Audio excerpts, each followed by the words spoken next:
वक्त आपका कागभूषण का वाकया कि कैसे उन्होंने काग की यूनी पाई है, तो बहुत सारा सिलसिला लंबा सा दिया हुआ, पर थोड़ा सा आपके सामने रखा जाएगा। इस बात को बतलाने के लिए हमारे वेद शास्त्र ग्रंथ पोथी क्या कहते हैं। मनुष्य जीवन पाकर जिसको अनुभवी पुरुष मिल गया, उसका मनुष्य जीवन सफल हो गया। वो पहले जो हमारा बड़ा डार्क हो रहा है, जिसके मुताबिक हम कुछ नहीं जानते, सिवाय इस बात के ग्रंथों पोथियों में जो लिखा है उसका उच्चारण कर दे, हमारे एक्सपीरियंस में उसमें से कोई बात नहीं आई, तो ऐसे पुरुषों की सोबत में हम उस गति को पा सकते हैं जिसको उन्होंने पाया। संत और पारस में बड़े अंतरो जान, वो लोहा कंचन कराए, वो कर रहे आप समान। वो लोहे को पारस सोना बनाता है, पारस नहीं बनाता, संत तुमको संत बना देता। इस वक्त आप कागभूषण जी का जो उन्होंने गुरु के पास गए इसी चीज को हल करने के लिए, और फिर उसकी गति को ना जानकर कुछ निरादर सा किया, उसका रिजल्ट जो हुआ उसका वो जिक्र करें। गौर से सुनिए।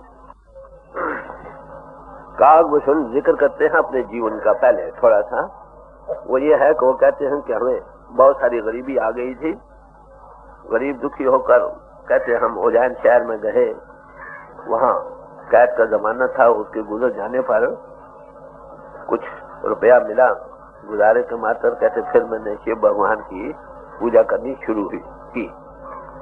कहते वहां पर जब मंदिर में जाया करता था तो वहां एक ब्राह्मण था जो शिव की पूजा किया करता था। ब्राह्मण आज और पुराने जमाने में बड़ा भारी फर्क है।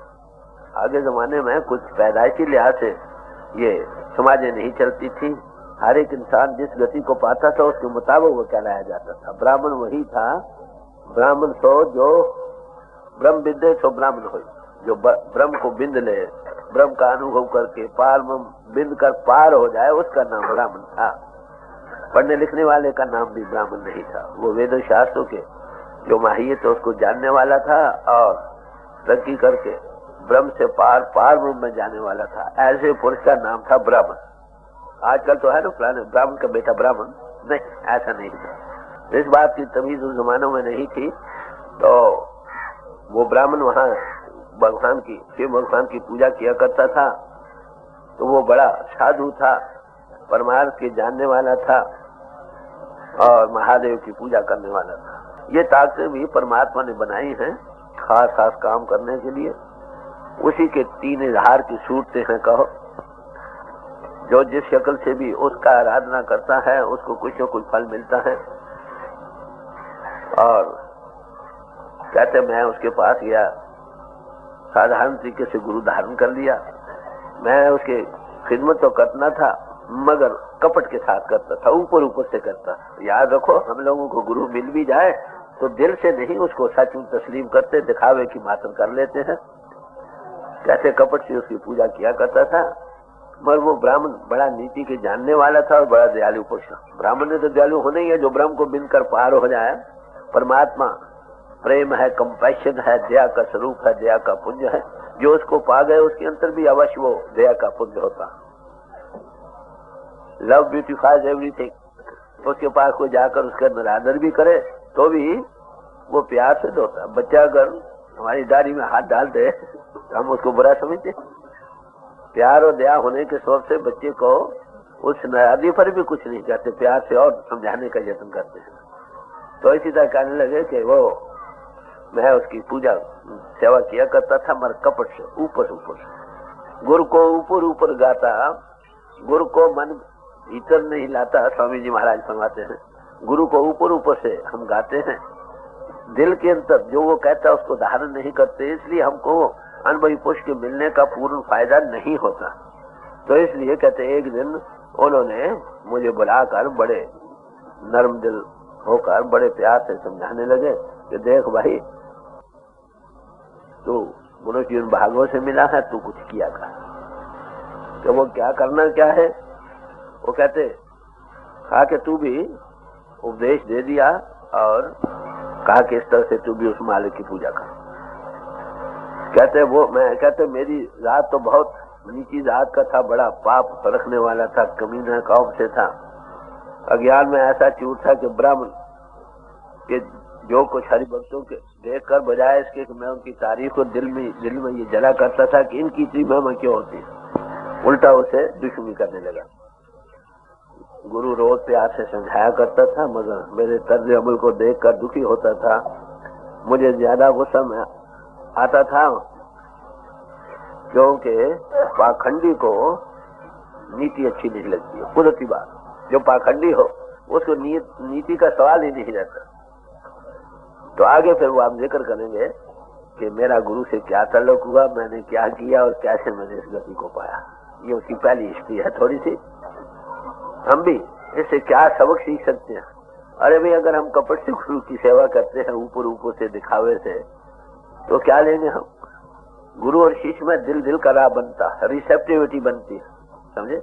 गुरु गोर अंदर समाये, सिख ऐसा हो जो गुरु के अंदर समा जाए, गुरु उसमें बोले, गुरु मुख बने, मौत पीछा गुरु बने। गुरु गॉड मैन है, गॉड प्लस मैन, और ये गुरु मैन बन जाए तो गुरु मैन बन गए तो परमात्मा उसके अंदर आ गया कि नहीं? ये भक्ति का राज है। I, it is I, Saint Paul कहता है it is I, not now I. ये मैं हूं कहते, ये मैं नहीं। It is not now I but it is Christ that lives in me. ये क्राइस्ट मुझ में बोल रहा। यही हाफिज साहब ने कहा, चुना पुरुष खुदाए सीना दोस्त, ये ख्याल खेश गुम शुदा जमीनम, कि अपने आप में से मेरे अपने उस प्रीतम से इतनी मेरे सीने की वो सफला भर गई, क्या मुझे ये ख्याल ही मैं हूं या वो है? अपना आप ही भूल गया। इसका नाम है गुरु भक्ति। हर सच्चा गुरु भक्ति पाइए सहजे मन वसावने। अगर गुरु मिल जाए, अगर का सवाल इसलिए पेश किया जा रहा है कि गुरु तो बहुत है, गुरु कहीं से मिलता, समझे? जो सचमुच में ये समर्था रखता है, जिसका आगे आपको जिक्र आ चुका है, वो बाहर से तन में आने खल्क वह जान निर्दय खुदावंदे जहां, तन तो उसका लोगों के दरमियान है और उसकी आत्मा प्रभु के साथ जुड़ी पड़ी है, मौत की सौगाड़ बनी है। तन गिरफ्तार जमीन और रूह बर हफ्ता आसमान। तन तो जमीन पर चलता फिरता नजर आता है, खाता पीता भी नजर आता है, पर उसकी रूह आसमानों की सफर करती है। सोच सायल आसमान की लख पावे कोई संत। तुलसी साहब फरमाते हैं, आसमानों की रूह हमारी सफर कर सकती है, किसकी? किसी संत की। तुलसी जग जाने नहीं अति उत्तम अपियापन है। तुलसी दुनिया के लोग इस रात से ना वाकिफ है, कैसे रूप इनको छोड़कर ऊपर आसमानों की सफर कर सकती है, कैसे जड़ और चेतन को अलग करके आत्मा ऊपर जा सकती है, क्या इस रात से लोग बेखबर है। तो इस रात को वो जानने वाली जो हस्ती है, हमारी तरह ही ज़ाहिर इंसान नजर आता है, मगर अंतर में वो कुछ और भी है। वली अल्लाह बर कियास खुद मगीर, वली अल्लाह को अपनी कियास व ज़ाहिरी शक्ल पर मत लो कि दर नवस्तन यकसा है शेर और शीर। शेर और शीर दोनों ही लफ्ज एक ही तरह से लिखे जाते हैं। एक शेर फाड़ कर खा जाने वाला जानवर है और एक आहार देने वाला दूध। इंसान सब एक है, उनके अंतर हमारे अंतर और उनके अंतर एक ही जैसे हक परमात्मा ने रखे हैं, मगर उन्होंने उस दबी चीज को मनीजों के घाट से ऊपर आकर निकाल लिया है, हमने अभी नहीं निकाला। सबो कट मेरे साइया सुनी से ही न कहो, बलिहारी तिस घट के जहाँ कट प्रगट हो, के सब ये अंतर वो परमात्मा बस रहा है। कहते वो हृदय मुबारक है बलिहार जाने के काबिल जिसमें वो प्रगट हो गया। तो ऐसे प्रगट हुए हृदयों की महिमा के मुतालिक इसमें जिक्र आएगा, गौर से सुनिए वो क्या फरमाते। एक बार गुरु लीन बुलाई,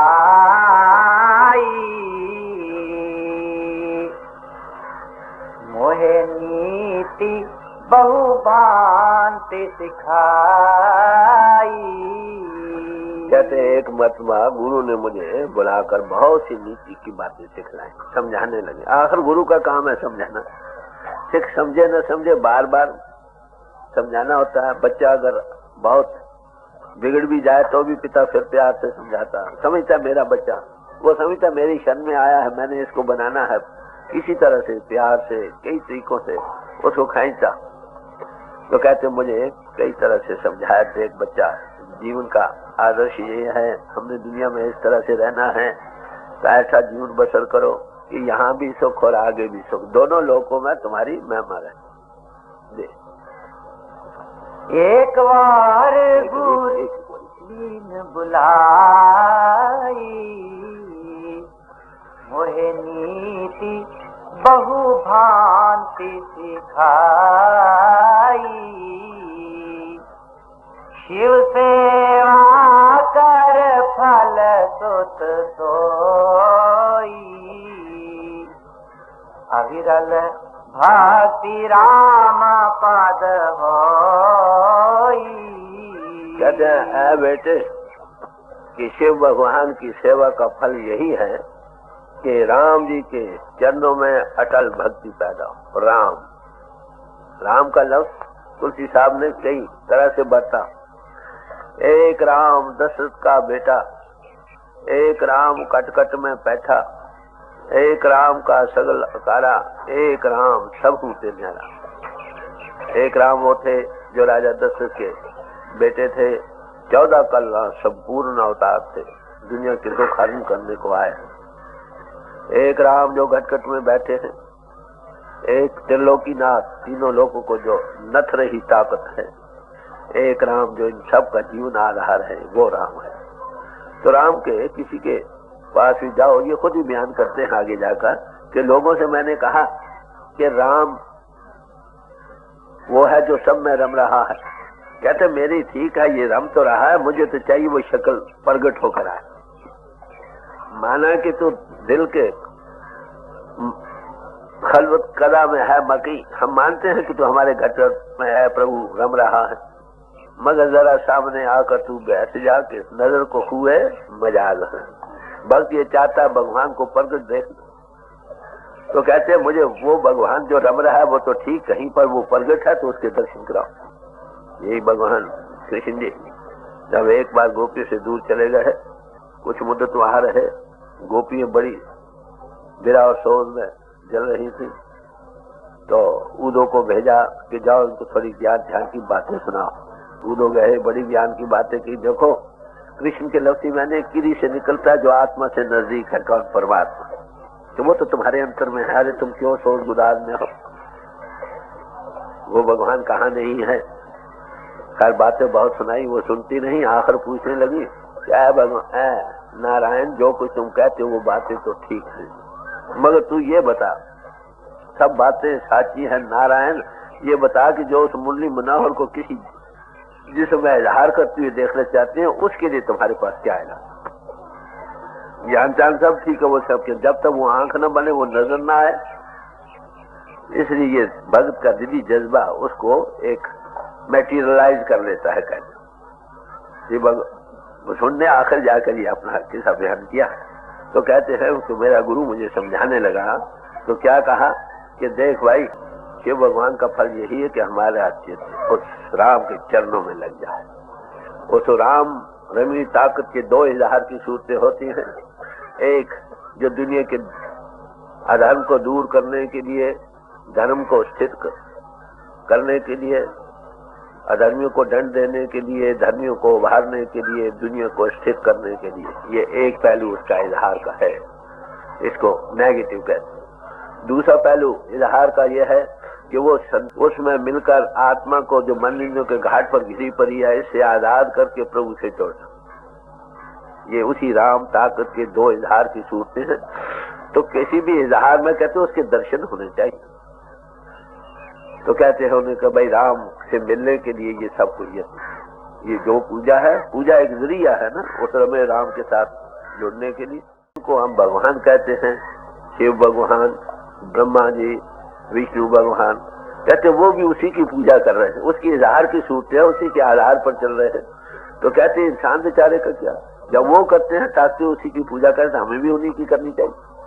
ये जीव बेचारा क्या है जो उसकी बड़े पास ये कहो जो स्विच बन गए उसकी पावर के इजहार के, जब वो उसी का आधार ले रहे हैं तो हमें भी उसी से जुड़ना चाहिए। तो इसलिए ये पूजा का जो जरिया है ए मीन्स टू दी एंड है। ऐ बेटे ऐ बच्चे तू उसकी पूजा कर। अल्टीमेट गोल क्या है? प्रभु का पाना, उस अमीर ताकत से मिलना, हमारी आत्मा उसमें रम जाए। ये कब हो सकता है? ये मनुष्य जीवन में ही हो सकता है। प्राप्त मानुख दे हुरिया गोविंद मिलन की तेरी बरिया। प्रभु के पाने का ये वक्त है मनुष्य जीवन ही। अवर कहा तेरे किसी न काम मिल साध संगत पाज के बना। भाई और जिन्हें तू काम कर रहा है, इस प्रभु के पाने में मददगार नहीं। इस प्रभु के पाने में मददगार केवल दो चीजें हैं, एक उनकी सोबत जिन्होंने पाया है साधु संग, और वो परिपूर्ण परमात्मा जिसके साथ आत्मा जोड़कर हमेशा के लिए आना जाना खत्म हो जाता। तो कहते हैं राम की पूजा कर भाई, उसके पाने के लिए उसको ब्रह्मा जितने भी हैं भगवान, ब्रह्मा जी है, शिव भगवान है, विष्णु भगवान, सब उसी की पूजा कर रहे हैं। तो इंसानों को भी क्या गति है? इनको भी उसी की पूजा करने के बगैर गति नहीं है। जास चरण आज शिव अनुरागी, तासु द्रोह सुख चैस अभागी। कहते हो जिसके चरणों के प्रेमी ये शिव और ब्रह्मा जी भी हैं, उस रामी के हजार हैं, उन्हीं की पूजा उसी से ताकत ले रहे हैं। कहते हैं उसके साथ दुश्मनी करके सिर्फ बदकिस्मत इंसान ही सुख जाता। उसको न याद करना, उसके साथ ना जुड़ना, फिर दुनिया से कैसे सुखी हो सकते? नानक दुखिया सब संसार, ऐ नानक सारा जहान ही दुखी है। समझे? कौन सुखी है? तो सुखिया जिस नाम आधार। नाम किसको कहते हैं? वो परिपूर्ण परमात्मा जो रम रहा है, सब खंडों ब्रह्मंडों को आधार दे रहा है, उसका नाम है नाम। जिसकी आत्मा राम नाम से लग गई कहो, उसकी कल्याण, वो सुखी हो गया। उसको छोड़कर ये इंसान कैसे सुखी हो सकता? देखिए आज दुनिया में कहो दुख क्यों ज्यादा। हमने जिस्मानी तौर पर भी बड़ी तरक्की की है, सोशली पॉलिटिकली भी, बुद्धि के लिहाज से भी बड़े भारी तरक्की की है, जिसको देखकर अकल दंग रहती। क्या चांद से भी गुजर सूरज तक चक्कर लग रहा है। कुत्ते भी 1.25 घंटे में सारी दुनिया की चक्कर लगाए कुत्तों ने भी। टेलीविजन है, हजारों मीलों पर तुम देख रहे हो कौन बोलता है, क्या बोल रहा। रेडियोज बन गए, हवाई जहाज बन गए, क्या कुछ बन गए। क्या हम सुखी हैं?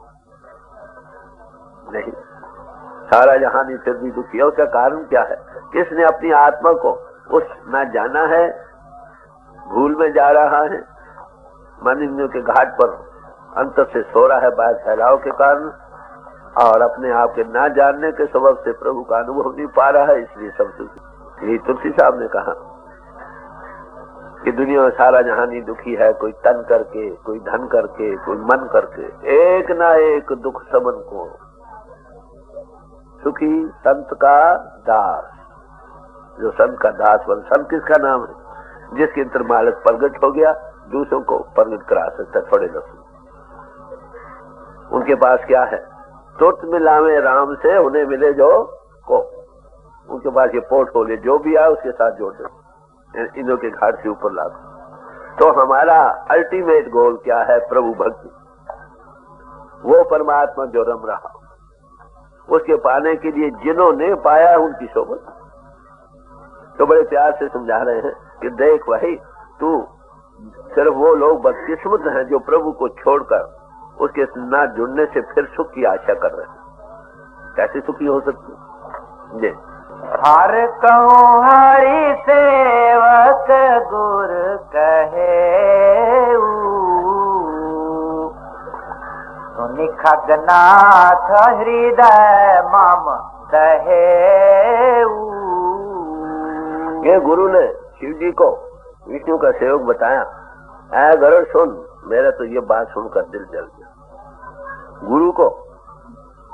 गुरु ने यह बतलाया।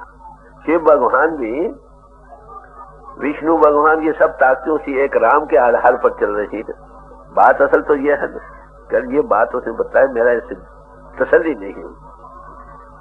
आगे अधम जाति में विद्या पाए, भयऊ यथा अहि दूध पिया।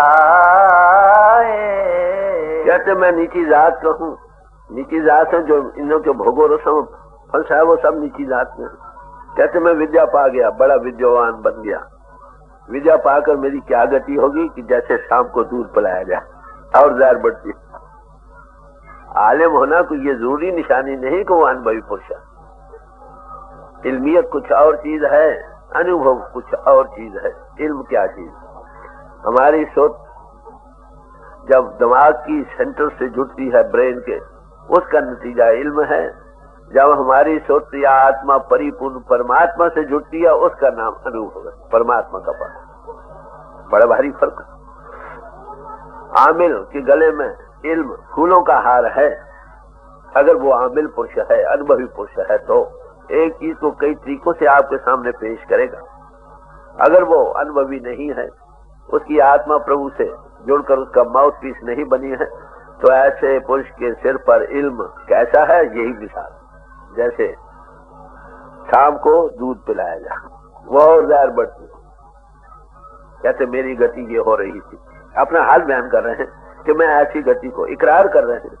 जब गुरु मिलता है ना, पहले तो आदमी अकड़ अकड़ कर चलता हो, हम बहुत जानते ग्रंथों को, तुम कौन हो।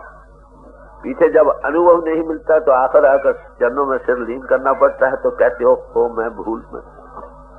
तो कहते हैं कहा वो सुना, अपनी कहानी बयान कर रहे हैं कि मैं नीच कर्मों वाला था, बन गया आलिम फाजिल। ये ऐसा हो गया कि इल्म ही मुझे और जहर बढ़ाने का कारण बन रहा। देख मानी कुटिल कुभाग्य कुजाती,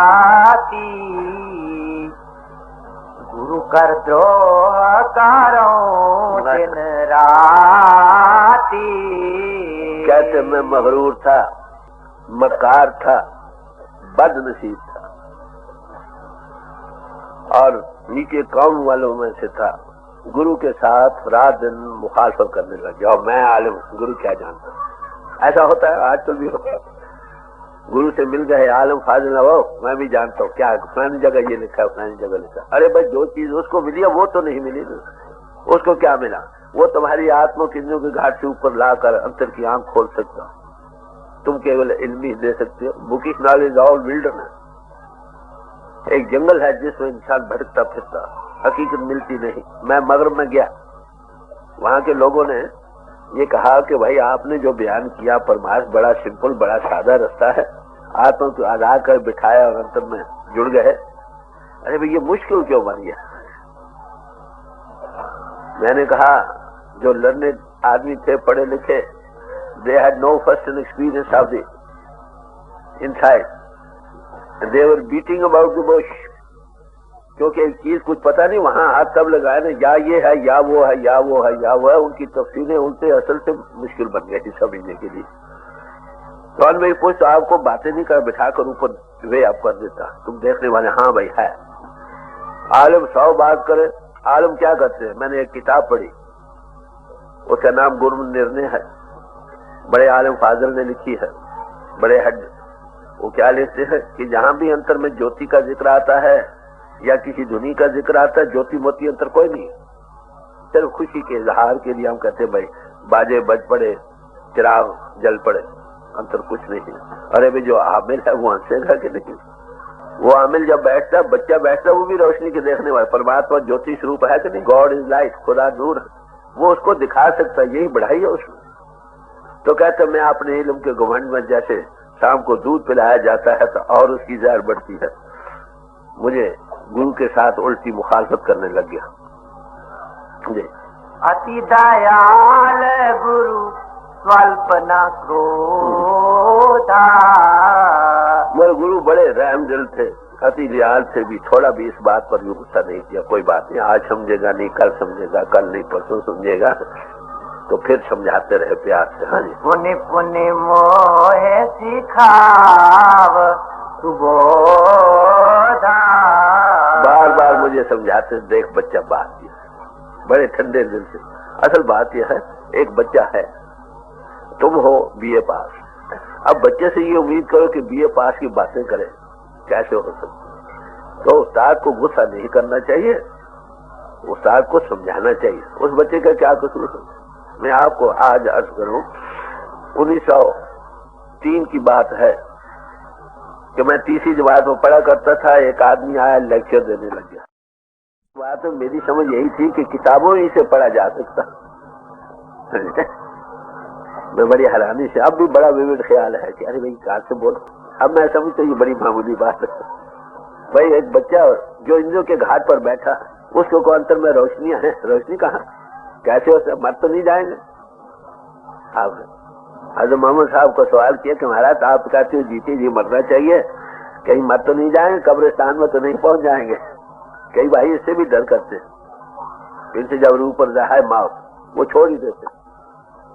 तो हजरत मोहम्मद साहब ने कहा, ई न मर गए आंख के दर गोरे रवि, ये मौत वो नहीं कि तुमको कब्रिस्तान में पहुंचा दे, बल्कि ई जो जुल्मत अंधेरे से नूर की तरफ ले जाने वाला, अंतर नूर पर होता। जब तक रूह तो से ऊपर ना आए उसको कैसे पा सकता? वो अदृष्टर अगोचर है। जब तक एवं ऊंचा होवे को तीसरे को जाने सो, जब तक उसी लेवल पर तुम नहीं आते उसको कैसे पा सकते हो? तो सेल्फ एनालिसिस का मजमून है। आलिम लोग इसको समझ नहीं सकते, वो कह रहा है मर जाएंगे बस। तो कह लगे, मैं इससे मुखालफत करने लगा। वो दयाल पुरुष थे, मैंने तो बहुत गुस्सा अपनी तरफ से ये वो किया, मगर वो गुस्से में नहीं, फिर प्यार से समझा, देख बच्चा असल बात रखो। एक आदमी जब भी किसी महात्मा के पास जाओ तो एक चीज याद रखो कि जो कुछ तुम जानते हो वो तो जानते ही हो, वो तो तुम्हारा कम बेश नहीं होगा। जाओ वो क्या कहता है उसको समझने का यत्न करो। हम लोग क्या करते हैं, अब तो जाते ही नहीं। पहली चीज निम्रता है, याद रखो। जब तक निम्रता न धारण करे इंसान तो किसी के पास नहीं जाता। ओ मैं आलम, मैं फाजल, मैं हाकिम, मैं अमीर, मैं बादशाह, मैं क्यों जाऊं। इसी जो में रह जाता है। अनुभवी पुरुष आते हैं, एवरेज तबका के लोग फायदा उठा जाते हैं, वो खाली रह जाते हैं। अगर चले भी गए तो वहां अपने जोम में बैठे हो, ये फलानी जगह लिखा, हम भी जानते हैं, ये क्या जानता, मैं जरा बतला सकता। जो प्याला सुराई के नीचे रहेगा वो ही भर जाएगा, जो सुराई के ऊपर रहेगा प्याला वो कैसे भरेगा, आकर भी खाली चले जाएगा। तो अनुभवी पुरुष के पास जाकर अपने इल्म का जोब नहीं करना चाहिए, हाँ समझने का यत्न करो। जो नेक नियति से सवाल हो बेशक करो। भगवान कृष्ण जी ने गीता के चौथे अध्याय में इस बात को बड़ा निर्णय किया है कि अगर तुमको ज्ञान पाने की ख्वाहिश है, जाओ ऐसे महात्मा के पास जो अंतर में परमात्मा के दर्शन करते हैं। फिर आगे कहते हैं, नेक नियति से सवाल करके हर एक सवाल का जवाब कर दो। लो, जिंदाबाद की खातिर नहीं, डिस्कशन सही की खातिर नहीं। जब बात समझ में आ जाए, भरोसा बनेगा तो फिर जो वो कहे करो, तुम भी उस गति को पा जाओ। तो कहते हैं, मैं आलिम बन गया, मैं इन्हीं के भोगों से मैं हंकारी था, मक्कार था, सारे आए मुझ में थे। मैं उसे कहो, मैं जानता हूँ गुरु क्या यही ते नीच बढ़ाई पावा, तो प्रथम ही ये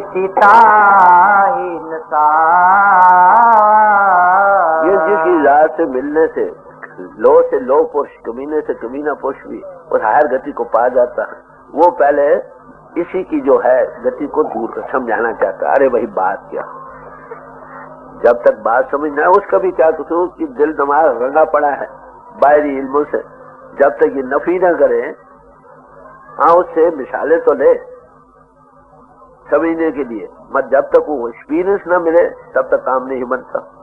जब ये चीज मिल जाती है सब ग्रंथ पोथी खुल जाओ को, सारे महात्मा यही कह रहे हैं। जब तक वो फर्स्ट एक्सपीरियंस नहीं मिलता ये उसी भूल में रहता। देख धूमयानल संभाव सुनो भाई, ते ही बुझा धन पदवी पाई। अब कहते हैं, ऐ भाई सुनो, गुरु ने कहा भाई सुनो, धुआं आग ही से पैदा होता, वो बादल बनकर उसी को बुझाने का कारण बन जाता। ये जो वो पुरुष हैं जो गुरु से मुखालफत करते हैं ना, अनुभवी पुरुषों से, उनकी वही बादल बनकर उनको फिर समझाते हैं। उनके दिल में फिर दया, मेरा बच्चा समझा नहीं, फिर समझाओ, फिर समझाओ, फिर समझाओ। आखिर कोई समय आता है चीज समझ में आने लग जाती के बाद भी। जी। राजमार्ग पारी निरादर रही, सब कर पद प्रहार नित सही। मिसाल देते हैं कि ऐसे पुरुषों की क्या गति है, जैसे धूल होती है, धूल राम जलील होकर पड़ी रहती है, सबके पांव की लातें सहती है, समझे, पांव के नीचे दबी जाती है मिट्टी बिल्कुल, मगर क्या असर होता है उसका आगे। मरुत उड़ावा प्रथम ते ही भारई, उन्हीं नृप नयन किरीटन परई। जब हवा से उसको उड़ाती है तो क्या तो पहले हवा में भर जाती है, फिर बादशाहों के ताजों और सिरों पर पहुंचती। अगर खास निम्रता धारण कर ले तो बादशाहों के ताजों पर निवास करती है। निम्रता बड़ी भारी चीज है। सेंट अगस्टिन से पूछा कि परमात्मा कैसे मिलता है, कहते निम्रता धारण करो। First humility, second humility and third humility. निम्रता हो तभी किसी के पास जाए, निम्रता हो तभी किसी की बात सुने, निम्रता हो जब चीज मिल जाए फिर भी समझिए किसी की दात है, खजांची के पास 1 लाख रुपया आ गया, उसका क्या अमानत है।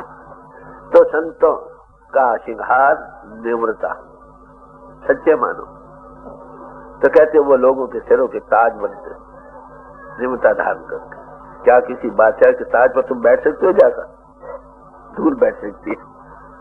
मिसाल देकर समझाने का यत्न किया है कि अगर तुम इतने निवर बन जाओ जितनी के धूल है तब भी इस गति को पा जाओ। ये महापुरुषों ने और कई तरीकों से कबीर साहब से पूछा कि राम भक्त को, प्रभु भक्त को कैसा होना चाहिए, कई मिसालें दी। पहले कहा रोड़ा हो रो बाट का, तज मन का अभिमान के रस्ते के रोड़े बन जाओ, अभिमान को छोड़ दो। कहते रोड़ा हुआ तो क्या हुआ, पंछी को दुख से, रोड़ा भी दुख का कारण है। ये भी मिसाल अच्छी नहीं भाई। फिर कहते हैं जैसे धरनी में खे, ये दूध की मिसाल उन्होंने भी दी है। कहते खे हुआ तो भी क्या हुआ भाई, वो दूध लागे अंग, वो भी कपड़ों के साथ जाकर लगती है। कहते फिर क्या हो, कहते पानी जैसा हो। कहते पानी भी कभी गर्म कभी सर्द, ये भी आदर्श ठीक नहीं। कि फिर हरिजन को कैसा होना चाहिए, हरिजन हरि जैसा चाहिए। भक्ति अंतर भगवान ही ये प्रगट हो जाए, उसके गुण इसके अंतर आ जाए, ये है आदर्श। वैसे निम्रता के कारण अगर निम्रता बन जाए तो लोगों के सिरों के ताज। आज गुरु नानक साहब को सब नानक नानक नानक हो रही, क्यों? निम्रता भाव से। कहाँ नहीं गए, सब तीर्थों पर गए, मक्के मदीने भी गए, फारस में भी गए, बंगाल में भी गए, बर्मा तक गए, संगला द्वीप तक गए, चीन तक गए, पहाड़ों पर योगियों से मिले। निम्रता थी तो मिले ना, ये अलग बात है। मिलने पर उनको वो चीज जो हम भूल रहे थे उनको ताजा किया, तो निम्रता बड़ी भारी चीज है। निम्रता को धारण करो जी। सुन खगपति यस समझ प्रसंगा, बुध नहीं करही अधम कर संगा। कहते हैं गरुड़ सुनो, जो इस बात को समझकर अकलमंद लोग कमीनों की सोबत से परहेज करते। पानी सब पानी है, मगर गंदे नाले के पानी को कोई नहीं पीता है। परमात्मा सब में है, मगर जिनमें ये बुराइयां, इनों के भोगो रसों की मान बढ़ाई, ईर्ष्या द्वेष ये वो बन रही है। अरे मैं वहां उनकी सोबत में वैसे ही रंग मिलेगा ना, जैसी सोबत वैसा रंग। तो अनुभवी पुरुष कहते हैं कि भाई ऐसे से परहेज करो। संगत का असर सबसे बड़ा बनता है, जैसी सोबत वैसा रंग। सोबते साले तुरे साले कुनद, सोबते ताले तुरे ताले कुनद। सोबत का असर बड़ा भारी होता। तो सोबत के असर के लिए महाभारत में जिक्र आया, जिस तरह फूलों की खुशबू सब साथ की चीजों को, चाहे वो मिट्टी हो, पानी हो या कपड़े हो, सबको खुशबूदार कर देती है, इसी तरह नेक की सोबत उनकी सोबत करने वालों को अपना असर देती है। मूढ़ों की सोबत अविद्या का रंग देती है। संतों और महापुरुषों की सोबत सत्य और धर्म का असर देती है। इसलिए चाहिए कि संत महात्मा की संगत करें ताकि उसकी शांति दायक असर को ग्रहण कर सके। ये महाभारत कह रहा हूं। तो सोबत संगत का रंग बनता। तुलसी साहब बड़ी खूबसूरत है, हर एक पहलू थोड़ा थोड़ा टच करते जा रहे हैं। एक वाक्य बयान करते हुए उसके कई पहलू साथ ही साथ जिक्र करते जाते हैं। रामायण में एक बड़ी खूबसूरती यही है कि कई पहलुओं से टच करते चले जाते हैं साथ ही साथ, कि जो परमार्थ को पाना चाहता है उसको क्या क्या साथ साथ करना चाहिए और क्या नहीं करना चाहिए। तो कहते हैं सोबत और संगत का बड़ा भारी असर होता है। जब तक ये धारण न करे नेकों की सोबत, बदों से हटे नहीं। साकत का बोलिया जैसे बिछुआ डसा। साकत जो प्रभु से टूटा पड़ा है, उसके मिलने से जैसे बिच्छू डंक मारता मामूली कांटा सा चुभता है, पीछे कड़वल पड़ते हैं, ऐसे ही जो बुरी सोबत फैलाव में जा रहे हैं, अपने आप का अनुभव नहीं कर रहे, ऐसे पुरुषों की सोबत बेख्तियार तुम्हें उसी रंग में रंग देती। तो कहते हैं इसलिए अकलमंद लोग जो परमार्थ को पाना चाहते हैं, जन्म को बर्बाद नहीं करना चाहते, वो टूटे हुए की सोबत से परहेज करते। कवि को विद गावही असनीति, फल सन कलहना फल नहीं प्रीति। जो पंडित लोग हैं, जो उस प्रभु के गुणवाद गाने वाले लोग हैं, कहो उसके राग के गाने वाले हैं, कहते वो ऐसी नीति गाते, यही नीति बतलाते कि बदों की सोबत से हटो, नेकों की सोबत अख्तियार। A man is known by the society की। एक इंसान को जानना हो तो उसकी सोसाइटी को देखो, कैसी सोसाइटी।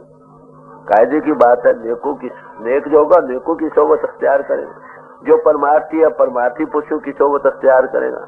अरे जो मन इन्हों के घाट, इन्हों के भोगों रसों में लंपट हैं बेख्तियार, वो ऐसी पुरुषों की सोबत में अख्तियार कर जो उसमें रंगते जा रहे हैं। तो कहते हैं ये आदमियों से दुश्मन रगबत रखना उनको अच्छी नहीं लगती।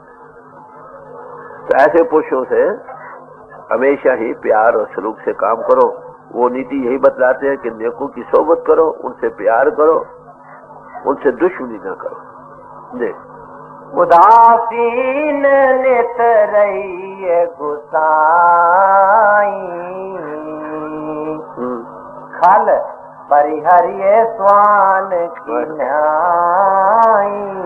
तो इसलिए कहते हैं भाई उनसे अलग थलो, उदासीन होकर रहो उनकी सोबत में। स्वामी महाराज ने कहा ना, हट रहो खास और आम से, ऐसे पुरुषों से दूर रहो। किस तरह मिसाल देते हैं, जैसे बदजात आदमी को वो जात उनकी अच्छी नहीं, जातीयत में बहुत सारी रंगी पड़ी है इन्हों के भोगों रसों में, कि उनको इसी तरह छोड़ दे जैसे कुत्तों की सोबत तुम अख्तियार नहीं करते। कुत्ते बड़े जिद्दी गिने जाते हैं ना, कहते जैसे कुत्तों की सोबत तुम नहीं पसंद करते, इसी तरह उनकी पसंद नहीं करो, छोड़ दो। मिसाल दी, कुत्तों में भी कई गुने पर एक पहलू रहा कि इंसान कहाँ और कुत्ता कहाँ, जलील समझते हैं। इसलिए ऐसे पुरुषों की सोबत से ऐसे ही परहेज करो जैसा तुम कुत्तों से करना चाहते हो। मैं खल हृदय कपट कुटिलाई, गुरहित कहे नामो है सुहाई। कहते मेरे अंदर गलाजत भरी पड़ी थी, मैं दुष्ट था, मक्कार था, बड़े लो ख्याल वाला बंदा था। उनकी ये समझाने वाली बात मुझे दिल से पर अच्छी न लगी। कायदे की बात, जो रंगा पड़ा हो ना एक खास रंग में, उसको कोई और बात कहे, अरे भाई क्या कहते हो, जाओ हमें पसंद नहीं। कहते मेरी यही गति थी। गुरु बार बार प्यार से समझाते थे, मैं समझता नहीं। एक बार हर मंदिर जपत रहूं शिव नाम, गुण आयो अभिमान ते उठ नहीं कीन प्रणाम। कहते एक मरतबा मैं शिवालय में बैठा था, शिव जी का नाम जप रहा था, गुरु आए, मैंने उनको अहंकार के हो क्या है, मैं बैठा रहा, उठा। तो कहते उसका क्या हुआ आखिर, यानी ये मुझे अहंकार में आकर गुरु क्या ये क्या जानता, मैं अच्छी पूजा कर सकता हूँ। तो दयाल नहीं कहो कछु, और न रोष लवले, अति आग गुरु अपमानता, सह न सके महेश। कहते वो तो दयालु पुरुष थे, उन्होंने तो कुछ नहीं कहा, जरा भी गुस्सा उनके दिल में नहीं आया, लेकिन गुरु की बेइज्जती को देखकर शिव भगवान भी साहब न सके, जैसे बहुत उपद्रव किया। मंदिर माझ भाई नाभ बानी, रे हत भाग्य आज्ञ अभिमानी। के मंदिर में बैठे हुए नभ से बानी आई, क्या कहा कि ऐ बदनसीब अधर्मी और अभिमानी पुरुष, यह आवाज आई, तू बदनसीब है, तू अभिमानी पुरुष है, तू अधर्मी है, तुमको नीति का पता नहीं।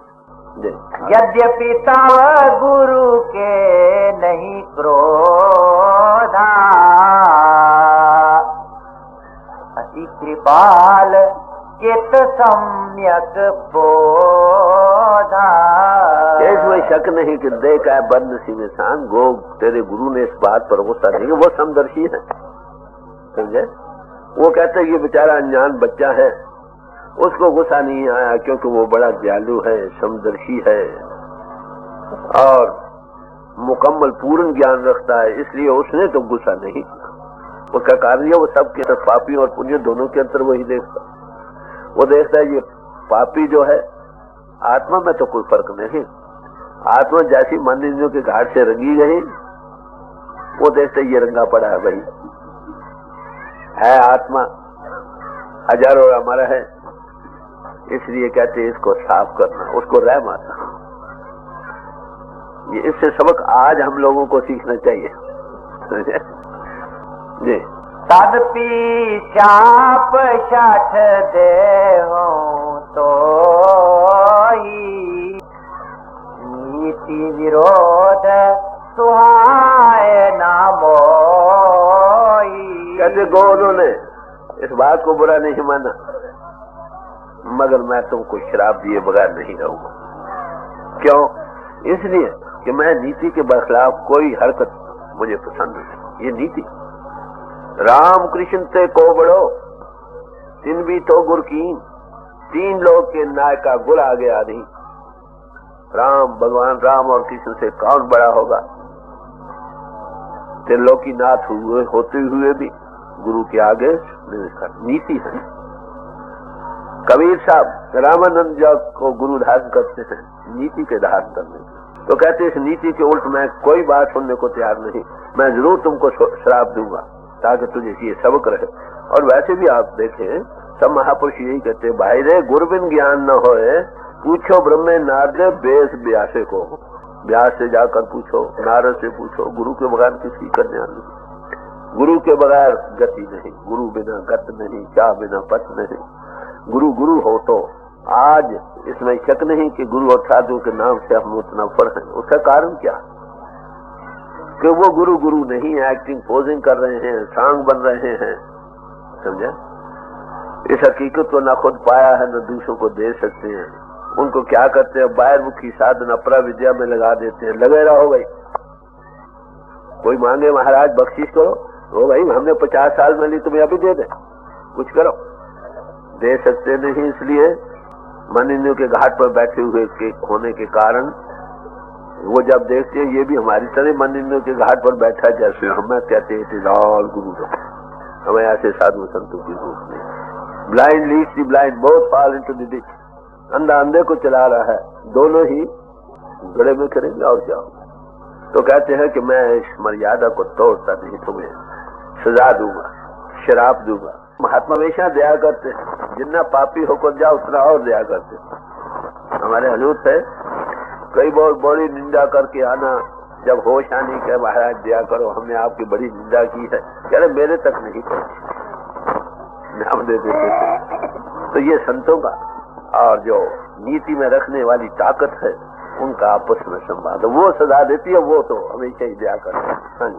त्रिजग जोनि पुनि धारहि शरीरा आयुष जन्म भरि पावहि पीरा। ऐसे पोष पिंडों वगैरह की दुनिया में जाते हैं और 10,000 जन्म तक दुख भोगते। ये किसका बयान है? तुलसी साहब बयान कर रहे हैं, समझे? अनुभवी पुष्ट है। यही और महात्माओं ने बयान किया। यहाँ तक भी कहा नर निंदक गुरु निंदक नारायण होई तांका मुख न देखो। कोई नारायण भी अगर गुरु की निंदा करे तो उसका मुंह न देखो। तो गुरु और आप देखेंगे दो पहलू बयान कर बड़े सूक्ष्म वृत्ति से।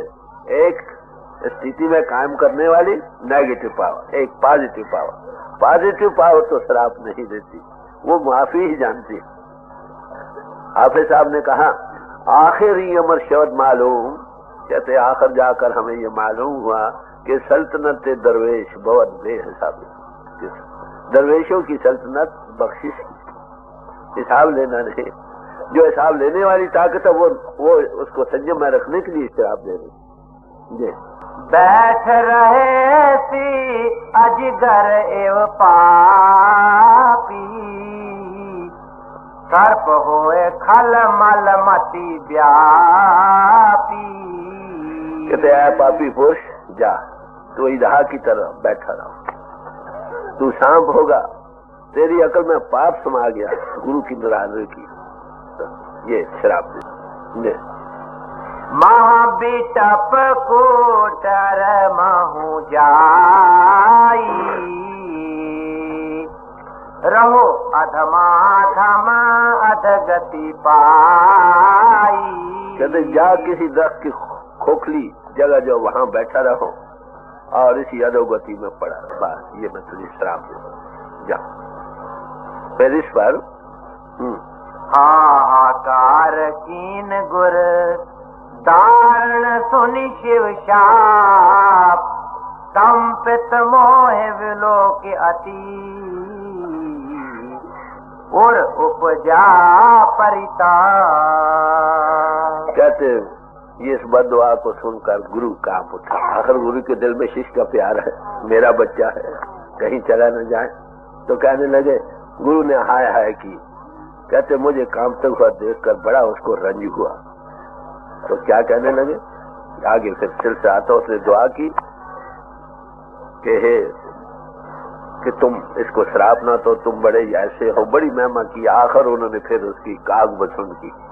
उनको साथ लंबा सा प्रसंग है, तो मेरे याद करने का यहाँ तक मतलब क्या। अगला ऐसा फिर कभी याद भी कर दिया जाए। इसके साथ और 7 सवाल आते हैं। काग बसुन ने गरज ने की है काग बसुन से। ये पीछे अनुभवी राम जी के इसको दर्शन हुए। तो काग बसुन ने जब इस गति को पाया, तेरा जन्म दूसरा लिया, तो उसमें इस यूनि में था, मत दिल में वो शौक था, यही शौक था कि राम सामने दर्शन दे। राम लोग बहुत समझे और रम रहा है। अरे भाई रम रहने से भक्त की तसल्ली नहीं होती, वो ये चाहता है कि वो सामने आकर बैठे। तो वो राम के दर्शनों को पाए आखिर, और फिर उसकी गति हुई। तो इस वक्त एक और जगह थोड़ा सा पोर्शन है, वो आपके सामने रखा जाता है कि गरुड़ ने 7 सवाल काग बसुन से किए कि आप इन 7 सवालों का जवाब दो। गौर से सुने, बड़े जरूरी सवाल है। आम लोगों के दिलों में यही सवाल आते हैं और उन सवालों का जवाब काग बसुन जी ने क्या दिया वो गौर से सुनिए। सब महात्मा यही जवाब देते हैं। मैं चाहूँ जो जिस ग्रंथ का भाव रखता है उसी में से कोई चीज पेश कर दी जाए, उसकी पूरी तसल्ली हो जाती है। वैसे कहने को ये जवाब सब महात्माओं ने दिया। गौर से सुने वो 7 सवाल क्या है और उनका जवाब क्या दिया। पुनित प्रेम बोले खगराऊ, जो कृपाल मोयू पर भाऊ। तो गरुड़ ने कहा कि तुम मुझसे बड़ा प्रेम करते हो ऐ काग सुनिए, तो आप मुझ पर मेहरबान हो। तो मेरे दिल में कुछ शंकाएं हैं, मैं वो आपसे पूछना चाहता हूँ, आप दया करते हैं। हमेशा याद रखो, गुरु को शिष्य का जितना प्यार गुरु के दिल में है उतना शायद हजारों माताओं और पिताओं में नहीं होता। माता पिता भी ये ख्याल रखते हैं बड़े होकर हमें कमा कर देगा। अरे गुरु क्या चाहता है? कुछ भी नहीं, वो यही चाहता है कि इसकी आत्मा प्रभु से जुड़ जाए, बस ये उसका मिशन होता। तो वो कहते हैं कि तुम मुझसे बड़ा प्यार करते हो, इसलिए मैं, आप मेहरबान हो, इसलिए मैं अर्ज करता हूँ, आप इनका जवाब दीजिए। हाँ जी। नाथ मोहे निज सेवक जानी, सप्त प्रश्न मम कहो बखानी। कहते मुझको अपना सेवक जानो, मेरे दिल में 7 सवाल हैं, उनका आप दया करके जवाब दीजिए। वो कौन कौन से सवाल हैं, गौर से सुनिए। प्रथम ही कहो नाथ मति धीरा, सबते दुर्लभ कवन शरीरा। स्वामी तू बड़ी अकल वाले हो, बड़े दानिशमंद हो, तो ये आप बताएं कि शरीरों में से सबसे दुर्लभ शरीर कौन सा? पैदाइशें तो बड़ी हैं, बड़े जूनियर, तो जूनियों में कौन सी जून की शरीर धारण करना जो है ये सबसे दुर्लभ है? पहला सवाल। बड़ दुख कवन कवन सुख भारी, सौ संक्षेप ही कहूँ विचारी। कहते सबसे बड़ा दुख किस बात में है, और ये जरा खोल कर थोड़े से खुलासा करके मुझे समझाइए, ताकि मुझे समझ आ जाए कि सबसे बड़ा दुख किस बात में और सबसे बड़ा सुख किस बात में। दुख तो हम नहीं चाहते ना, सुख चाहते हैं, तो बड़ा सुख किस बात में? क्या इंद्र के भोगवरस हो गए, हम इसमें तो सुख मानते हैं, इसका जवाब देंगे। और सबसे बड़ा दुख किस बात में? ये दूसरा सवाल। हाँ जी। शांत अशांत मरम तुम जानो, इनकर सहज स्वभाव बखानो। कहते आप संत और असंत के भेद को जानने वाले हो, आप इनको सहज स्वभाव से बताओ कि उनका सहज स्वभाव क्या होता है, संत का क्या होता है और असंत का क्या होता है, इन दोनों के स्वभाव क्या होते, ये बताइए। एक तीसरा सवाल हुआ, कवन पुण्य श्रुति विदित विशाला, कहो कवन अघ परम कराला। चौथा सवाल यह है कि वेद में कौन सा पुण्य सबसे बड़ा गिना गया? श्रुति, वेदों, वेद श्रुति है ना, श्रुति है, स्मृति और है। श्रुति वो है जिनका तलब सुनने से, और कौन सा पाप सबसे जबरदस्त? ये चौथा। मानस रोग कहो समुझाई, तुम सर्वज्ञ कृपा अधिकारी। कि इंसान को कौन कौन से रोग लग रहे हैं? आप तो सर्वज्ञ हो, सब कुछ जानने वाले हो, ये जरा खोल कर समझाओ कि हम लोगों को कौन से रोग लग रहे हैं, कैसे हम उनसे आजाद हो सकते हैं रोगों से। तात सुनहु सादर अति प्रीति, मैं संक्षेप कहूँ ये नीति। भूषण जी बोले कि ऐ प्यारे, तुम प्रेम से सुनो बात को, जो मैं तुमको अब इन सवालों का जवाब देना हूँ, जरा गौर से सुनिए, प्रेम से सुनो, सब तरफ से ख्याल को हटा कर सुनो। मैं इख्तिसार करके थोड़ा डाइजेस्ट संक्षेप करके आपके सामने इसका जवाब दे। नर्तन सम नहीं कवन देही, जीव चराचर जांचत तेहि। कहते इंसान के जिस्म से ज्यादा कोई बढ़कर नहीं, मनुष्य जीवन सबसे ऊंचा, हाईएस्ट रंग इन क्रिएशन है मनुष्य जीवन। सर्व जीवन तेरी पनहारी, सर्व में तेरी सिकदारी, सर्व जीवनों में तू सरदार जूनी है, और सबसे जूने तेरी सेवा के लिए बनाई गई। ये यहाँ तक प्यार रही प्राप्त मानुख दे हुआ, मनुष्य जीवन बड़े भागों से मिलती है। इसको जितने चराचर जीव हैं उसकी ख्वाहिश करते हैं मनुष्य जीवन पाने। यहाँ तक बयान किया है कि अगर जिस दही को सिमरे देव सो देही पज हर किसे। जिसको देवी और देवता भी जिस मनुष्य जीवन को पाना चाहते हैं, अरे भाई तुमको वो मनुष्य जीवन मिला है, अब उस प्रभु को पाने का वक्त है, उसको पालो। मुक्ति को पाने के लिए मनुष्य जीवन सबसे ऊंचा गिना गया। फिर आगे और इसका बयान करते हैं कि ये किस लिए है, मनुष्य जीवन किस लिए हमको मिला। जी, नरक स्वर्ग अपवर्ग निसेनी, ज्ञान वैराग भक्ति शुभ देनी। कहते नर्क और स्वर्ग और मोक्ष के पाने की ये सीढ़ी। नरकों में जाने के सामान कर लो, स्वर्गों में जाने के सामान कर लो, या मोक्ष के कर लो। ये मनुष्य जीवन में तुम तीनों काम कर सकते हो। पिछले प्रारब्ध कर्मों के अनुसार मौजूदा जन्म मिलता, इसमें थोड़ी आजादी हमको, जो किरेमान कर्म हम करते हैं जिस तरफ वो डालना चाहे, अग्नि की हालत तुम बदल सकते हो। Man is the maker of his own destiny. इंसान अपनी किस्मत आप बनाता है, पीछे जो किया आप भोग रहे हैं। अब जो थोड़ी आजादी है उसमें अगर उसको ठीक करें, नरकों की तरफ जाने के सामान है तो इनों के भोगो रसों में लोगों को दुख दो, स्वर्ग जाने हैं लोगों को सुख पहुंचाओ। अगर जन्म से रहत करना है तो वो भी इंद्रियों के घाट से ऊपर आ जाओ, उस रस को पा जाओ। ये रस फीके पड़ जाएंगे, आना जाना खत्म हो जाएगा। तो तीन चीजों आप मनुष्य जीवन पाकर कर सकते।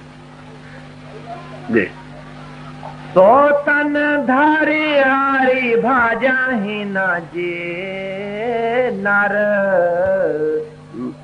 होई विषय रत मंद मंद तर। कहते हैं ऐसे मनुष्य जीवन पाकर जो हरि की पूजा नहीं करते, का भजन नहीं करते, सही प्राप्त मानुख दे हुरिया गोविंद मिलन के तेरी बरिया। सब महापुरुष यही कहते, it is thy turn to meet God. मनुष्य जीवन पाकर अगर ये आत्मा को मन इंद्र से आजाद करके आने जाने के जो कारण है उनको हटाकर उस प्रभु से नहीं जोड़ लेता, इसका मनुष्य जीवन सफल नहीं होता। तो कहते हैं कि वो लोग विश्व में मस्त होकर महामूर्ख और मूढ़ बन जाते। गुरु अमरदास जी साहब ने एक जगह कहा, ट्रेग ट्रेग खाया, ट्रेग ट्रेग सोया, ट्रेग ट्रेग कापड़ अंग चढ़ाया। हमारे खाने पर, सोने पर, जिस्म के बाहरी बनावटे हार श्रृंगार बनाने पर हजार हजार बार लाभ। फिर कहा, ट्रेग शरीर कुटुंब सहत से, इस मनुष्य जीवन के धारण करने पर भी हजार हजार बार नानता और बाल बच्चों का ही काम करते रहा। इन कामों पर भी हजार हजार बार लाभ। जित हुण खस्म न पाए। अगर मनुष्य जीवन पाकर उस प्रभु को नहीं पाया, जितने काम किए सब पर हजार हजार बार।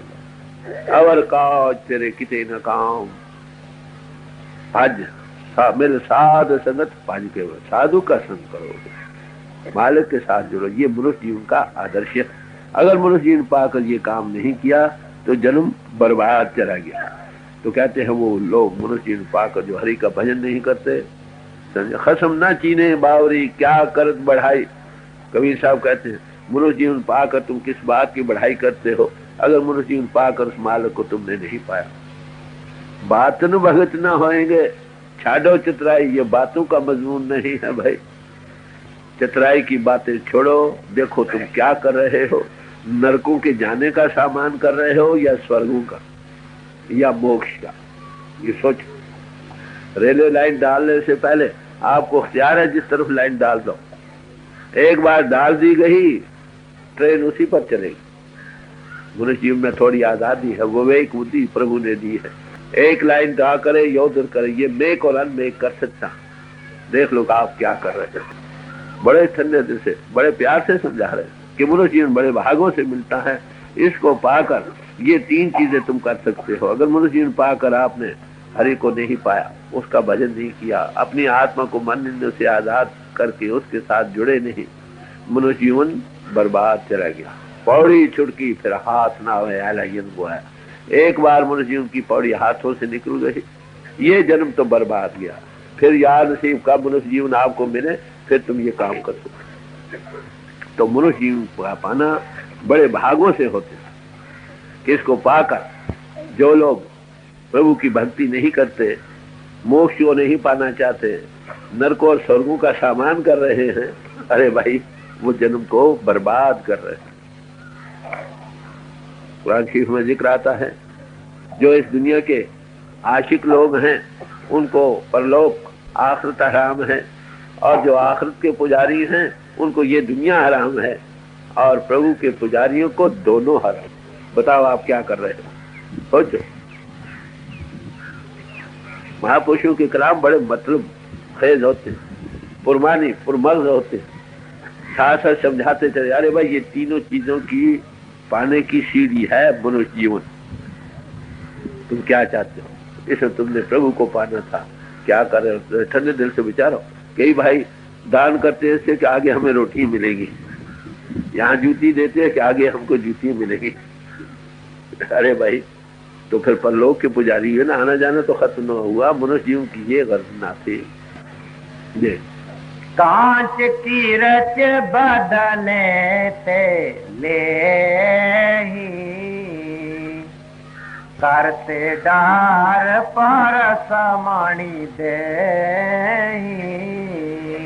कहते वो जाहिल लोग हैं, मूढ़ पुरुष हैं, जो पारस को पत्थर को फेंक देते। पारस पत्थर मिल जाए उसको फेंक दे, उसको अकलमंद आप कहोगे, उससे तो सोना बनता है भाई। मुझे जो बड़े भागों से मिला, इससे तुम अपनी आत्मा को प्रभु से जोड़ सकते हो। जो इसको पाकर इससे फायदा नहीं उठाते वो ऐसे है जैसे सोने की एवज शीशा ले ले। क्या हुआ? कांच ले। तो मनुष्य जीवन पाने की ये कदर बयान करना है कि मनुष्य जीवन पाने की ये कदर है। जो जाहिल लोग हैं, मूढ़ पुरुष हैं, जो इससे फायदा नहीं उठाना चाहते। देखो साथ ही साथ डिग्री दिए जा रहे हैं। यही और महापुरुष भी कहते हैं, फरमाते हैं, पलके उठ पपोलिए बिन बूझे मुगद जान।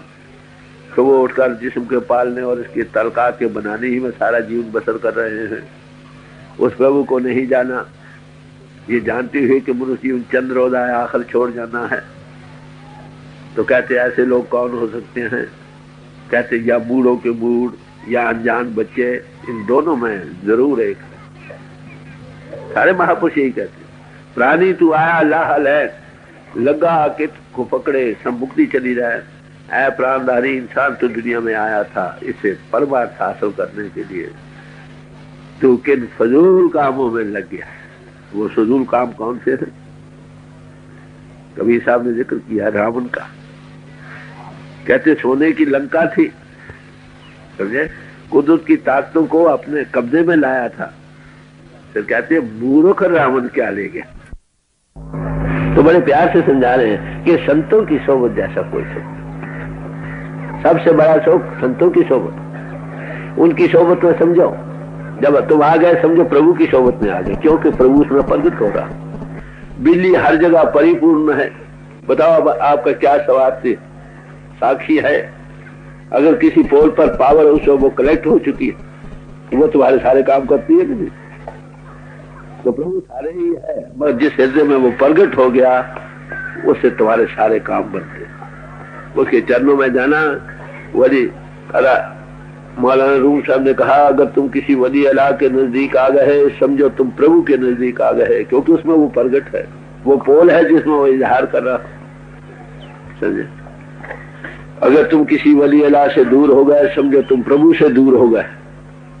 उससे दूरी प्रभु से दूरी है, उससे नजदीकी प्रभु की नजदीकी है। अब आप समझे जो जवाब दे रहे हैं बड़ी खूबसूरती से दे रहे हैं कि सबसे बड़ा दुख मुफलिसी, नादारी, गरीबी, मोहताजगी, सबसे बड़ा गुनाह, सबसे बड़ा भारी दुख, और सबसे बड़ा सुख संतों की सुख। दे और उपकार बचन मन का, संत सहज स्वभाव खगराया। तीन हो गए सवाल। अब ये चौथा सवाल है कि संत और संत का क्या भेद, क्या स्वभाव होता। तो बयान करते हैं, मन वचन और कर्म से परोपकार करना, ये संतों का सहज स्वभाव है। मन से भी, वचन से भी और कर्म से भी ये नहीं कि मन से बुरा सोच, मन से ही भला सोचते। नानक नाम चर्री कला तेरे बहाने सर्वत का भला, पीस भी unto all the world over. ये उनकी भावना, ये उनका मिशन। समझे? उससे प्यार करो, वो सब में है, सबसे प्यार करो। आप जुड़े हैं, लोगों को जोड़ते फिर गुरमुख कोट और हाजा देना में करे, यही उनका काम होता है। तो बड़े प्यार से समझा रहे हैं, अगर ये संतों का सहज स्वभाव है, मन करके, वचन करके और कर्म करके परोपकार करो। वचन करके भी वही काम कहेंगे जो परोपकार से ताल्लुक रखता हो, और कर्म करके भी परोपकार करेंगे, दुखों के दुख दूर करेंगे, भूखों के भूख प्यास दूर करेंगे। ये उनका काम है, ये स्वभाव है उनका। कुदरती कोई नेक काम करे या बद करे, दूसरों के लिए परोपकार का कायदा, अपने सुखों को छोड़कर दूसरों के सुखों के लिए अपने सुखों को कुर्बान कर दे, इसका नाम है परोपकार। संतों का परोपकार सबसे बड़ा। आप देखिए, हमारे दूर एक मिसाल दिया करते थे, फरमाया करते थे कि एक जेल खाना है, उसमें कैदी लोग रहते हैं। एक आदमी वहां गया, उसको बड़ा रहम आया कि जिन बेचारों को रोटी अच्छी नहीं मिलती है, तो वहां कुछ रुपया दिया कि इनको आगे से खाना अच्छा मिला करे। वो आ गए, वो परोपकार कराया। उसके बाद एक और भाई गए, बड़े परोपकारी थे, उन्होंने देखा इनको कपड़े अच्छे पहनने को नहीं मिल रहे, सर्दियों के मौसम है, नंग दुड़ंग है, उन्होंने रुपया सैंक्शन कर दिया, आ गए, कपड़े अच्छे मिलने शुरू हो गए। एक और भाई गया कि ये काल कोठरियों में रहते हैं, अंधेरी कोठरियां हैं, कोई सफाई का सामान नहीं, कल इनको अच्छे मकान बना दो, वेल वेंटिलेटेड, और सफाई का सामान कर दो, रुपया सैंक्शन कर दिया, वो भी परोपकार कराया। ये तीनों गए परोपकारी। परोपकार तो किया, मगर कैदी के कैदी ही रहे। खाना देना, कपड़े देना, रहने सहने को अच्छी जगह दे देनी, ये तो भाई सब भी करते हैं, ये भी बड़े दुर्लभ है। मगर इससे बढ़कर एक और सबसे बड़ा परोपकार है जो संत करते हैं। वो क्या? एक आदमी आया, उसके पास जेल खाने की कुंजी थी, कुंजी दरवाजा खोला और कहा जो निकलती है निकल जाओ साहब पर। तन मन के पिंजे से आजाद करते हैं, जन्म मन से छुड़ाते हैं, प्रभु से जोड़ते हैं, ये उनका सबसे बड़ा परोपकार। तो कहते हैं संत जन मन वचन और कर्म से परोपकार करते हैं, ये उनका सहज स्वभाव। स्वभाव में शामिल है, कोई बुरा करे तो भी वो अच्छा करे। आगे और इसको खोलते हैं इसी मजबूर को। संत सही दुख पर तलागी, पर दुख हेतु असंत अभागी। कहते संत का ये स्वभाव हुआ। दूसरा ये है कि दूसरों को सुख पहुंचाने के लिए आप दुख भी सहने, ये स्वभाव है। दूसरों के सुख की खातिर अपना आराम छोड़ते। समझे? गुरु नानक साहब से मैं आपको अर्ज करूं, घर से निकले, घर बार छोड़ा, बच्चों को छोड़ा, अरे भाई कहां नहीं फिरे, किस लिए? देख रहे थे बच्चे दो खड़े कर दिए, उनके दो लड़के थे, सास जो थी वो खड़ा कर दिया, कहने लगी देखो भाई ऐ नानक, तूने अगर यही कुछ करना था ये बच्चे क्यों पैदा किए थे? दुनिया भी दो मुई सपनी है, बड़ी बुरी तरह से पेश आती है। कहले माता, जिन मोह के बंधनों में तू मुझे फंसाना चाहती है, मैं दुनिया को इन बंधनों से आजाद करने आया। जगत जलंदा रख ले प्रभाप उनके पादहार, जगत में आग लग रही है, हे प्रभु इसको बचा लो। इंसान वही है जो दूसरों के लिए जिए, अपने लिए तो कुत्ता भी अपना पेट भर लेता। तो संत का स्वभाव है परोपकार, मन और वचन और कर्म करके। मन करके भी, ये नहीं कि बुरा चित होते हैं, वो दूसरों को सुख पहुंचाने के लिए आप दुख भी उठाते हैं। किस लिए? उनका प्रेम है प्रभु से और प्रभु सब में है, इसलिए। और जो असंत है वो बदनसीब है, वो दूसरों को दुख पहुंचाने के लिए आप दुखी होते।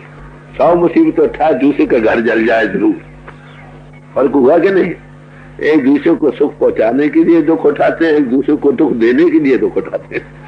कहते ये स्वभाव है भाई संतों का और असंतों का। आगे और मिसाल देकर समझाएंगे, गौर से समझ। भुर्ज तारू साम संत कृपाला, परहित नित सह विपति विशाला। जैसे वो दयालु पुरुष होते हैं संत जन, भोजपत्र के वृक्ष की तरह हैं, औरों की भलाई की खातर रोज सख्त और मुसीबतें झेलते हैं। भोजपत्र आपको पता है कैसे छाले उतारी जाती है, छील ले जाते हैं, यानी अपने आप को छिलवा भी लेते हैं ताकि लोगों को सुख का कारण। भोजपत्र के कपड़े पहना करते थे ऋषि मुनि महात्मा कवि, कहते वो वैसे सुख देने के लिए। और दूसरे लोग जो है आगे, सन एव खल पार बंधन कराई, खाल कढ़ाए विपत्ति सह माराई। और जो संत लोग हैं वो सन की तरह हैं, खाल उतरवाते भी हैं मगर किस लिए कि रस्से बनकर लोगों को बांधा जाए। बात वही है, मिसाल देकर समझाने का यत्न कर रहे हैं कि जो असंत है लोगों को दुख देने के लिए अपने आप को छिलवा भी लेंगे, दूसरों को दुख पहुंचे से ही। दूसरे घर के साथ पहले अपना घर जलाने को तैयार है, मगर संत जन अपना घर तो जला लेते अब दूसरों को आबाद करते हैं। ये फर्क देखो कहां मिलता, समझे? ये संतों के और असंतों के लक्षण स्वभाव है। उनमें कोई गर्ज नहीं, वो लागर्ज है, सिर्फ प्रभु की हुक्म के अंतर काम करते हैं। उनका काम ही ये है आत्मा, बिछड़ी हुई आत्माओं को बंधनों से आजाद करके प्रभु से जोड़ना, ये उनका। पापी से पापी लोग उनके चरणों में जाकर डाकुओं से महर्षि बन जाते हैं। मौलवी रूम साहब बड़े आलम फाजिल थे, उन्होंने क्या किया, स्कूल में पढ़ाया करते थे। एक दफा शम्स तबरेज़ बही पूछते आ गए हैं, वहां किताबें पढ़ी थी, पूछा ये क्या कर रहे हो भाई? तो जवाब दिया ये काल अस्तो न में फामी। अरे भाई ऐसा में लवन है, तुमको क्या पता है ये क्या? खैर वो चले गए, स्कूल की छुट्टी हुई तो उन्हें वो तख्ती के धोने वाला जो चुबज्जा था पानी से भरा हुआ, सब किताबें कलमे उसमें डाल दी। जब आए तो देखी किताबें नहीं थे, पूछे ये दीवाना, अरे भाई ये किताबें कहाँ? एक निकाला सूखी किताब, दूसरी निकाली कुत्ती, तख्ती में सब सूखी और पानी से निकल रही।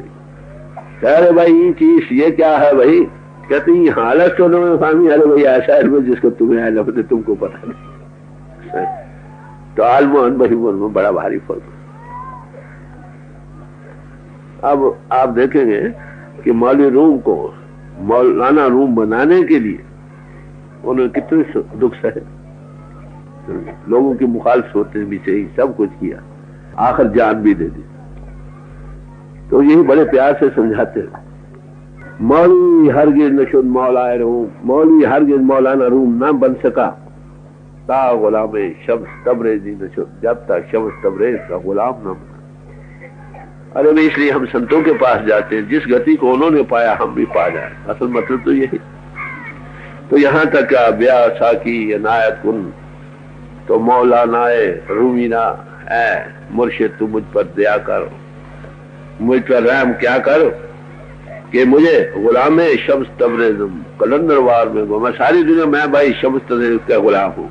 सिख को मान होता है गुरु का, समझे? मैं फलाने गुरु का शिष्य हूँ, गुरु पूर्ण हो तो इसमें बड़ी शोभा है। तो मौलवी यानी कोई भी आम देखे, आम असूल यही है कि शिष्य गुरु से पढ़ता हूँ, कोई नहीं बात। वो इल्म रूहानी है, इल्म लदनी है, परा का विद्या है, परा विद्या है जो इंद्र के घाट से ऊपर मिलती है, और बाहरी इल्मों का तलक इंद्रियों के घाट से है। Where the world philosophy and their religion starts, जहां दुनिया के फिर से खत्म हो जाते हैं वहां से सच्चा परमार्थ शुरू होता। वो उस राज के देने वाले हैं, इसलिए उनकी महिमा बेशास्त्र ग्रंथ पोथियां सब भी गाती रही। कर कृपा आपे बख्श ले।